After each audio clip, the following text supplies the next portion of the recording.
you've used the term global jihadist movement and thus identified the global jihadist movement as the focus of America's fight against terrorism. Isn't it a fact that the global jihadist movement is very closely linked to the teachings of Wahhabism? Yes or no? Yeah, I would say they draw inspiration in a perverted sense, but yes, I would say, and Robert may want to elaborate on that. But the two big global jihadists are Al Qaeda and ISIL. And they draw their inspiration from the Wahhabi strain of Islam, isn't that correct? Yes. And the Wahhabism is a 18th century offshoot of Sunni Islam, which began in the land that has come to be known as Saudi Arabia. Isn't that correct? Yes. And Wahhabism seeks to purify Islam by getting rid of a number of human behaviors and practices that it considers to be sins against Allah. Correct? Correct. And Wahhabism is a strict, fundamentalist, highly intolerant strain of Islam. Correct? Yeah. Correct? And now, isn't it a fact that the Saudi ruling monarchy derives its legitimacy by reliance on the ideology of Wahhabism?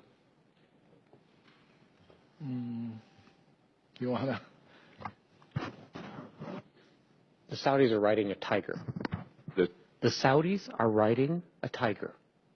So if you will answer what the I'm question, saying, isn't it a fact? No, I wouldn't put it that way. I would say it's not a fact that they depend solely on Wahhabism for their legitimacy. They derive legitimacy from a variety of things. One of them is Wahhabism, but it is not the only one. Well, is it fair to say that Wahhabism is the state-sponsored religion of Saudi Arabia?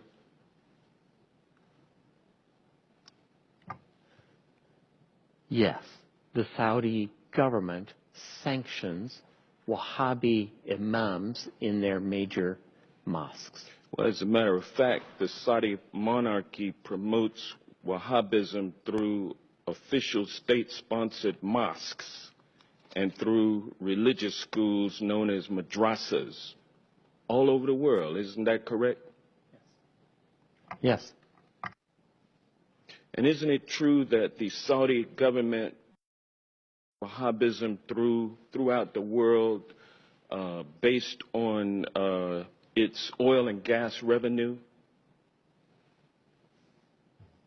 Absolutely, the government's revenues, directly or indirectly, help the proselytizing that you mentioned.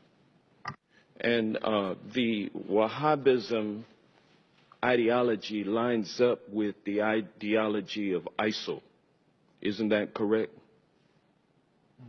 I would say no.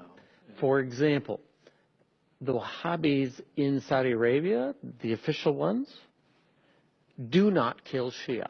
They persecute them. They do not have equal rights. They do not have equal rights, but they don't kill them. However, a Shia in Mosul or a Shia in Raqqa is liable to be killed. Well, yeah, but it's true, though, that the ideology of ISIL lines up with Wahhabism.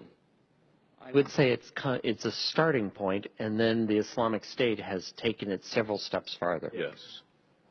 And is it fair to say that Saudi support for the teachings of Wahhabism create fertile ground for ISIL recruitment efforts? I think Saudi promotion of Wahhabism is absolutely a problem in terms of Islamic State recruitment.